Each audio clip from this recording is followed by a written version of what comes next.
সূর্যাস্তের পূর্ব মুহূর্তের কুয়াকাটা সমুদ্র সৈকত। যে মুহূর্তে সূর্যটা চলে গেছে পানির নিচে, অর্ধেক পানির নিচে অর্ধেক উপরে, ঠিক ওই মুহূর্তে সূর্য বরাবর একটি মাছ ধরা নৌকা। নৌকাটি অনেক বড়, দেখুন নৌকাটি বেশ বড়। এত সুন্দর একটি দৃশ্য, এত মনোরম, এত মায়াবী, এত লোভনীয় একটি দৃশ্য ক্যামেরায় ধারণ না করে থাকতে পারলাম না। আলহামদুলিল্লাহ, আল্লাহ পাক রব্বুল আলামিন এত সুন্দর দৃশ্য দেখার তৌফিক দান করলেন। তুলনামূলক হারে আজকে ঢেউ খুব কম, ঢেউগুলো খুব দুর্বল, খুব ছোট ছোট ঢেউ, ঢেউ ছোট, পানির গর্জনও কম,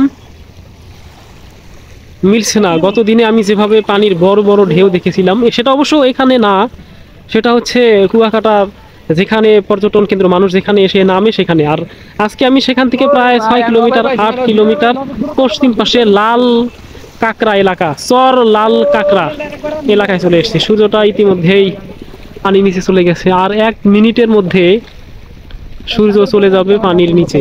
সামনে থেকে সূর্যের কিছুই দেখা যায় না, অথচ আপনারা দেখতে পেলেন সূর্য ডুবে যাচ্ছে। তারপরেও আলহামদুলিল্লাহ আমি ধরে রাখার চেষ্টা করলাম। দেখুন এই কত সুন্দর একটি দৃশ্য আসতেছে, এই পাশে নীল আকাশ, নীল জল, পিছনে লাল কাঁকড়া চর, দেখুন ঝাউবন, বিশাল ঝাউবন, বিশাল এলাকা জুড়ে গহীন অরণ্য, ঝাউ জঙ্গল। স্থানীয় ভাষায় এই অংশটিকে বলা হয় ঝাউ জঙ্গল, তবে ঝাউ বন বলাই ভালো। আরেকবার সামনের ক্যামেরা দিয়ে সূর্যাস্ত, না কিছুই দেখা যায় না। এবার দেখি সামনের পিছনের ক্যামেরা দিয়ে আরেকবার দেখানোর চেষ্টা করি। সূর্যাস্তের শেষ মুহূর্তের দৃশ্য,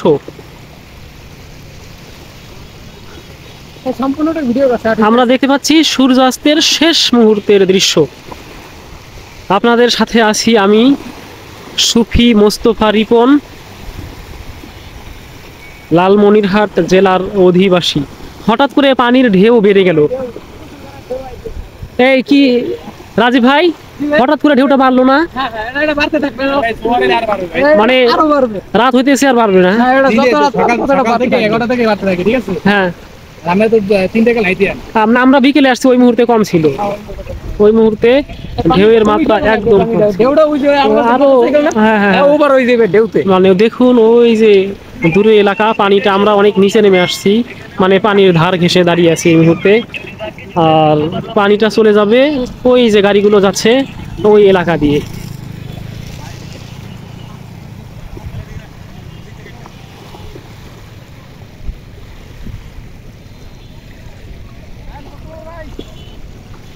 মোবাইলের ক্যামেরাতে একটু ফ্যাকাশে দেখা যাচ্ছে, সত্যিকার অর্থে সাগরের যে অংশটিতে সূর্য ডুবে যাচ্ছে বা ডুবে গেছে ওই অংশটি এখনো গভীরভাবে লাল, রক্তাক্ত। আশেপাশে অবশ্য মেঘ জমে গেছে, না মনে হয় সূর্যাস্ত হয়েই গেছে। সূর্যাস্তের শেষ মুহূর্তের প্রতিচ্ছবি আমি আপনাদের দেখানোর চেষ্টা করলাম।